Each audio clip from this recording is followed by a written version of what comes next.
Welcome to a deep dive into the new Mercedes-Benz user experience infotainment system in the 2020 Mercedes-Benz GLE 450.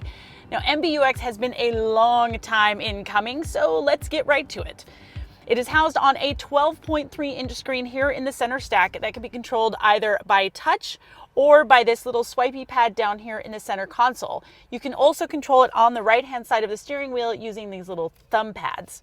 Now, it's a really light touch here. It's more of a flick than it is a swipe. So you've got to be really careful, otherwise you might overstep your bounds.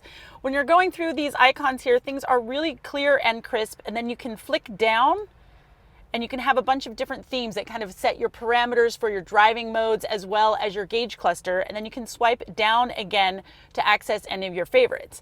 But going back up here, we can start with the phone system. Now, this is actually really straightforward, right? You've got your recent calls, your add favorites.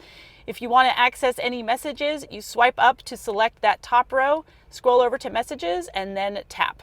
The navigation system is actually really cool. It's got an augmented reality system thanks to the forward-facing dual cameras, so it can tell you exactly where to turn via this overlay here on the screen, and it can even give you the addresses on both sides of the street. There's no more like, wait, is it that building? Is it that building? Is it that building? I mean, the car just shows you which one it is. Now, if you go here to radio, things can get a little bit complicated. So for example, if you want to set a preset, you need to swipe down, select your station, and then put in the station that you want. So let's say 36. There we go, Alt Nation. I can click on that. Then I can tap and hold to hold the preset.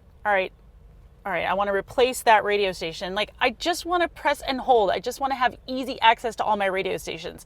And then you can't even scroll through those presets. You can scroll through numerically, 37, 38, 39, but the only way to actually scroll through your presets is on this screen here. You can't do it from anywhere else in the system. So you always need to go back to this screen for easy access to your presets. It's just not good design. Now, things get a little bit more simple when I go over here to media. All I need to do is flick up and I can access my media either through Bluetooth or USB, but be warned, the GLE only features USB-C ports. Those are the little tiny ones. So if you don't have that, be sure to get an adapter.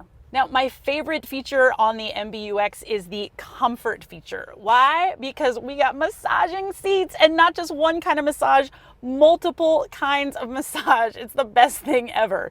Then you can swipe over here to seat comfort, and they have something called seat kinetics, and that kind of moves the seat just a tiny little bit so that you're never sitting in the same position for a really long time. I absolutely love it. And plus, you can set all the ambient lighting to whatever you want. You want purple? Sure. You want yellow? That's cool too. It's all here. Next on the list is information. I mean, you guys know how to use that. That's where you can access your fuel economy, things of that nature. But I do want to go into the Mercedes and Me apps.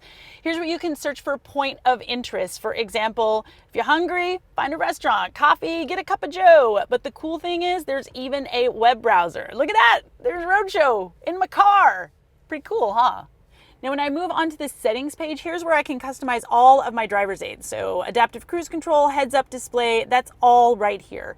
And what's really cool is that wherever I am in the system, if I want to get back to this, all I need to do is just press this little shortcut button right here. So that is really simple. Now, there's actually a lot of driver's aids in this car, and we're going to talk about it on the full review, so be sure to check that out. And of course, this can all be controlled by voice as well, which is why I've not really said the word Mercedes. Hey, Mercedes. How can I help you? There she is. Turn on the massaging seats. I'm switching on the massage. So very nice. Now, she can't do everything. For example, she can't turn on Apple CarPlay. That you're going to have to do yourself. And just when you thought it was all over, no, there is so much more. Even the 12.3-inch gauge cluster screen is customizable. So you can choose different themes and then customize within that by using this little thumb swipey guy on the left-hand side of the steering wheel. I mean, I appreciate that MBUX is got really, really crisp graphics and the response times are really quick. But honestly, it's just as complicated as the old command system. I mean, if you're a technophobe, you're going to have that manual quite handy. Hey, I hope you enjoyed this deep dive into the new Mercedes-Benz user experience system. We've got deep dives into all the infotainments of all the cars, so be sure to like and subscribe right here on YouTube.